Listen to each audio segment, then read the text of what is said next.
إن الله مع الصابرين۔ میرے محترم سامعین، چند باتیں قرآن کے سلسلے میں آپ کے سامنے رکھنے جا رہا ہوں۔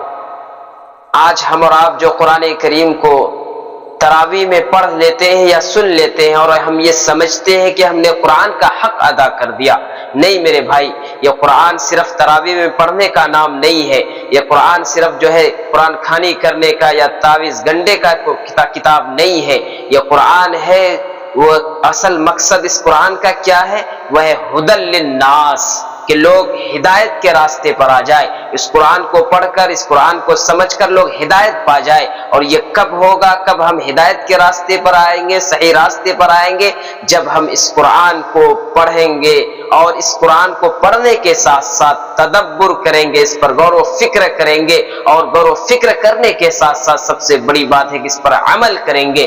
جن باتوں سے اللہ نے روکا ہے ہم رکیں گے، اور جن باتوں کو اللہ نے کرنے کو کہا ہے اس قرآن میں ہم کریں گے، تب ہم قرآن کا حق ادا کر پائیں گے۔ پڑھنا بھی ہے، تلاوت کرنا ہے، سیکھنا ہے، اس کے ساتھ ساتھ ہمیں اس قرآن کے ترجمہ کو جاننا ہے، اس پر تدبر کرنا ہے، اس پر عمل کرنا ہے، غور و فکر کرنا ہے۔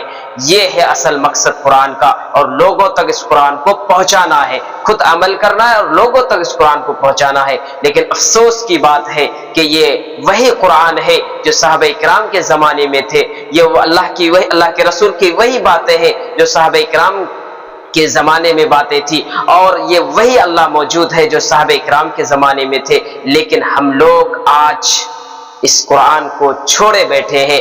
ہم لوگ آج اگر پڑھتے بھی ہیں اس قرآن کو تو اس پر ہم عمل نہیں کرتے ہیں، اس کی باتوں پر ہم عمل نہیں کرتے ہیں جو اللہ نے اس قرآن میں کہا ہے، تو ہم اور آپ خسارے میں نہیں رہیں گے تو کیا رہیں گے میرے دینی بھائیوں؟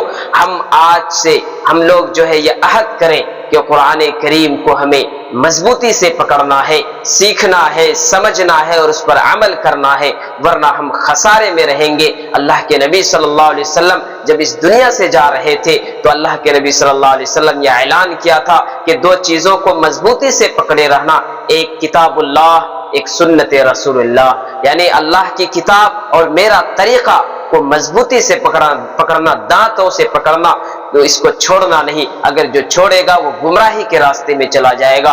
اسی لیے میرے دینی بھائیوں، ہم اور آپ قرآن کو مضبوطی سے پکڑیں اور قرآن کو زیادہ سے زیادہ سمجھنے کی کوشش کریں، اور زیادہ سے زیادہ جو ہے اس پر عمل کرنے کی کوشش کریں۔ اللہ سے دعا کریں کہ اللہ ہمیں اور آپ کو قرآن سمجھنے کی توفیق نصیب فرمائے اور اس پر بھرپور عمل کرنے کی توفیق نصیب فرمائے۔